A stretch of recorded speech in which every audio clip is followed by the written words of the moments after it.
Muito bem, meus amigos, uma boa noite a todos. Quer dizer, uma boa noite, menos para você que está comprado em Bradesco e em Bitcoin, né? Vamos lá para o nosso fechamento do mercado financeiro. Esta quarta-feira, 9 de novembro. Separei algumas coisas aqui para vocês, para a gente conversar hoje.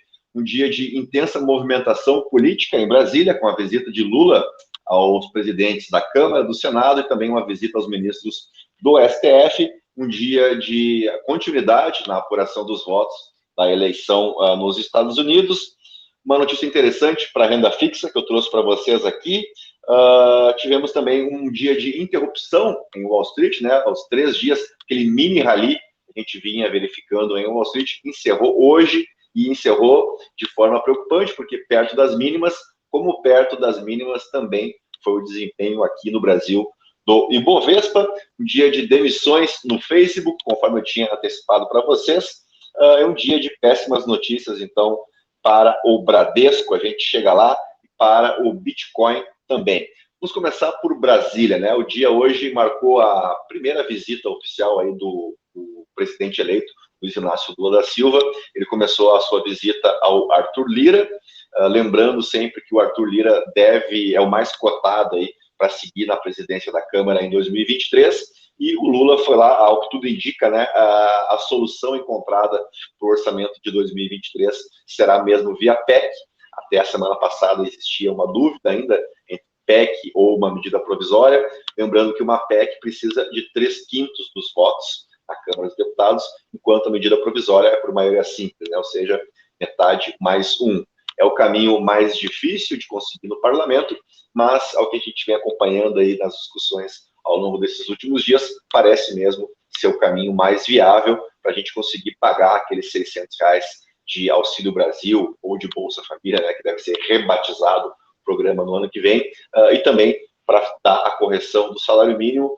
Quem sabe se encontre algum espaço fiscal para voltar, especialmente a farmácia popular, ela está prevista um corte de quase 96% para 2023, né? Mas isso ainda precisa ser costurado entre a equipe de transição, claro, e o plenário, e não deixa de ser, se for votado esse ano, ainda tem que ser votado até 15 de dezembro, não deixa de ser um indicativo de como é que pode ser né, essa articulação política para 2023, já que a gente tem boa parte dos deputados reeleitos, né? O que eu, Felipe, imagino que deve ter sido o teor dessa conversa.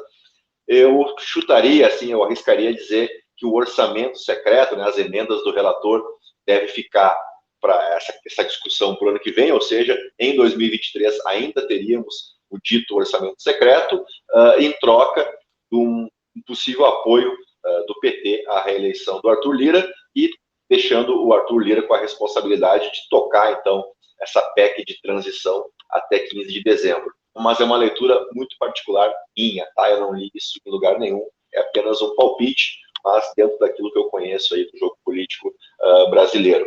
Nos Estados Unidos, eu vou abrir o site da Bloomberg para dar a informação mais precisa para vocês, deixa eu até ver se teve alguma atualização, mas lá a contagem de votos segue, e a gente tem um empate técnico para o Senado. São 48 assentos confirmados para os democratas, mas também 48 assentos confirmados para os republicanos, e na Câmara são 179 deputados democratas contra 206 republicanos, lembrando que na Câmara precisa de 218 deputados para formar a maioria, então muito provavelmente a gente tenha de fato uma maioria republicana na Câmara, e no Senado a coisa deve ir mais longe e talvez ultrapasse até uma semana, porque lá, como bem sabemos, o processo eleitoral é bem mais complexo que aqui no Brasil, né? Mas é importante, claro, para os democratas conseguirem um equilíbrio aí no Senado, né? Mas lembrando também que não chega a ser surpresa. Nos Estados Unidos é quase que uma tradição, né, como as eleições ocorrem no meio, né, 2 anos depois da eleição presidencial. Normalmente o americano tem essa cultura de votar na oposição, né, para compor então o governo. Então nada de novo aí, novo para a gente que acompanha a política há mais tempo. Falei para vocês que tinha uma notícia de renda fixa. Investimentos em títulos privados de renda fixa sobem 59% em um ano, esse dado é da B3, E quando vocês leem aí títulos privados, tenham em mente que eu estou falando especialmente de CRIs, CRAs e debêntures também entram nessa conta, né? O volume movimentado chegou a 1,2 trilhão de reais, e também houve uma movimentação maior no mercado secundário, né? Aquele mercado que a gente faz no dia a dia entre investidores ali, para trocar títulos fora antes do prazo de vencimento. Aqui nós tivemos uma alta de 37% no crescimento no trimestre em relação a 2021. Não deixa de ser uma novidade também, né? Mas é interessante a gente conseguir metrificar o quanto essa Selic mais alta tem impactado no mercado de investimentos. É uma alta interessante, né? 59% de aumento no volume para títulos privados, mas como eu disse, não chega a ser uma novidade, não é uma surpresa, é mais uma constatação mesmo para a gente ter um número em mente, 59% então. Dia de interrupção, então, no Rally lá em Nova York, né? Eu vou passar já o fechamento para vocês. O Dow Jones caiu 1,95%, o S&P 500 recuou 2,08%, e o índice Nasdaq foi o mais penalizado, até pelo resultado da Disney, que veio abaixo das expectativas lá nos Estados Unidos. Eu diria que menos pelos resultados parciais da eleição, e mais pelos riscos já conhecidos. Lembrando vocês que temos a divulgação do CPI amanhã, né, nos Estados Unidos, que é o indicador de inflação mais conhecido, mais importante para o mercado. Pode ser uma antecipação aí ao CPI que mostra a inflação ainda fora de controle, pode ser também reflexo dos resultados corporativos, especialmente para empresas de tecnologia. E uma outra notícia aqui corporativa dos Estados Unidos, a confirmação agora a gente tem um número de pessoas que foram demitidas pela Meta, né, pelo Facebook. Foram 11 mil funcionários demitidos nesta quarta-feira. A gente já tinha adiantado lá na segunda-feira, se não estou enganado, né? Tinha rolado um e-mail lá para funcionários da Meta. Agora a gente tem o número, então, de forma oficial. Que também vem chamando a atenção nessa semana é a queda, né, do Bitcoin.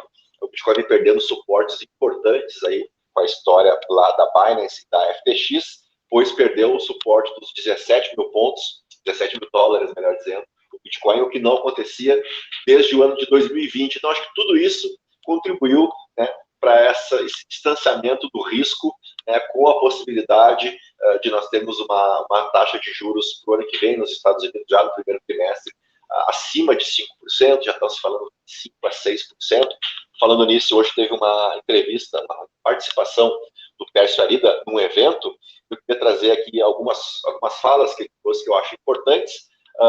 Ele falou sobre o potencial de crescimento de 1,5% do PIB, ele chamou de PIBinho, e ele até comentou que ele não entende como o Brasil acostumou-se a crescer menos que o Chile, por exemplo, né? Ele disse que essa deveria ser a nossa métrica para a gente perseguir aí em relação ao PIB. E ele também citou um avanço na proposta do IVA, né, daquele imposto único. Nas palavras dele, reforma do IVA não foi aprovada porque não agradava ao ministro Guedes. Agora temos condições de avançar. A reforma do IVA parece muito mais amadurecida do que da vertente social, né, que enfrenta dificuldades. Aí ele fala, claro, da questão do orçamento para 2023 e para o futuro também, né, como é que a gente vai sanar essa dificuldade de transferência de renda para os mais necessitados. Mas foi uma fala interessante do Pércio Arida, está lá no nosso canal da Central do Investidor. E, por fim, a notícia mais pesada do dia, né, para o Bradesco, até vou ver como é que foi o fechamento, mas estava caindo em 17% as ações do Bradesco. O Bradesco reportou o balanço hoje, fechou aqui com queda de 17,38%, uma paulada, inclusive chegou a entrar em leilão agora no final da negociação. E o número que mais desagradou o mercado é a conta dos recebimentos duvidosos, né, a alta inadimplência do banco, que na visão de alguns analistas pode tirar parte da competitividade do banco nos próximos trimestres. E então vamos fechar de fato o mercado. O dólar à vista fechou aqui em alta de 0,74% a R$ 5,18, e o Ibovespa fechou em baixa de 2,22%, nos 113.580 pontos, bem perto da mínima do dia, que foi de 113.109 pontos, e o volume financeiro chamou a atenção, 48,1 bilhões de reais. E, por fim, a notícia que não aconteceu, né, o destaque para uma notícia que está aguardada para hoje, o dia não acabou, uma ação 18 horas e 35 minutos, e nada do tal relatório das Forças Armadas sobre o processo eleitoral, sobre as urnas eletrônicas. Não que, na minha visão, tenha alguma possibilidade de que isso venha a reverter o quadro, muito pelo contrário, né? O novo governo já começou o processo de transição, os líderes globais já reconheceram a vitória do Lula, mas não deixa de ter um componente social forte aí, né? Que é de intranquilidade nas ruas, em algumas cidades do país, e o que a gente precisa agora, de fato, é botar a bola no chão, né? E pensar o ano de 2023. Antes de fechar, aproveito a última.